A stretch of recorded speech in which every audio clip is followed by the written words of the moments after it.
সময়টা ছিল বসন্তকালের একটা সুন্দর বিকালের। আমরা সবাই মিলে পাশের গ্রামে পিনুদার বাড়িতে যাচ্ছিলাম। আমি হলাম নিতাই বাবা মা এর একমাত্র ছেলে। আমার ছোটবেলার বন্ধু অরিত্র এবং রহিম, আমাদের বন্ধুত্ব অনেক বছরের। আমরা 3 বন্ধু একসাথে অনেকদিন পরে দেখা করলাম। রহিম বলল, ফিরে পিনুদা তো আমাদের ভুলেই গেছে। সেই কবে আমাদের সাথে দেখা হয়েছে। আজকে আবার পিনুদার বাড়িতে যাচ্ছি।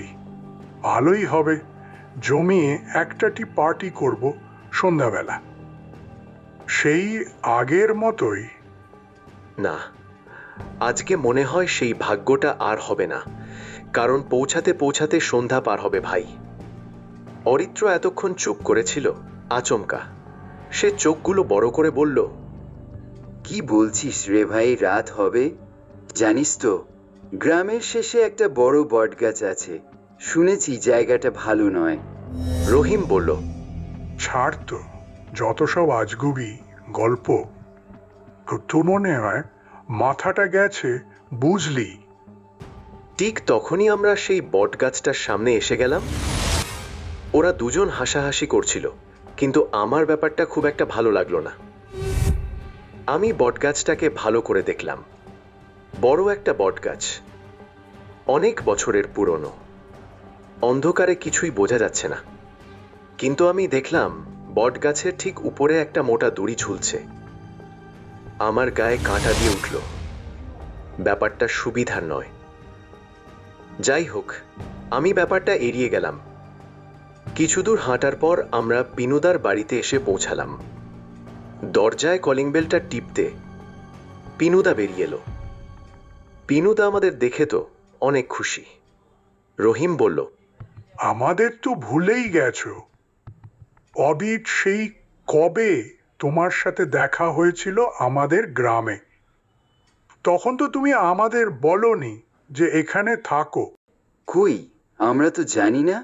পিনুদা বলল, না রে ভাই, আমি তো আগে ওই গ্রামেই থাকতাম, কিন্তু এই গ্রামের সঙ্গে তো আমার ছোটবেলার সম্পর্ক। থাক, পরে বলবো। ভেতরে ঢুকতে দেবে নাকি এইখানেই দাঁড়িয়ে থাকবো? পিনুদা হেসে বলল। আরে ভাই, আয়। আমরা ভিতরে আসলাম, বসলাম সোফায়। পিনুদা বলল, তোরা কথা বলল, আমি একটু জল খাবারের ব্যবস্থা করি, কেমন? সেই বটগাছের কথাটা আমায় তখনও ভাবাচ্ছিল। কিরে, কি ভাবছিস? না, কিছু না। সেই দিন আর বেশি কিছু কথা হলো না। জল খাবার শেষ করে ঘুমিয়ে পড়লাম। মাঝরাতে একটা চিৎকার। এই ঘুমটা ভাঙল। চোখ খুলে দেখি একই বিভৎস দৃশ্য। এটা সত্যি, আমি ভাবিতে পারি না।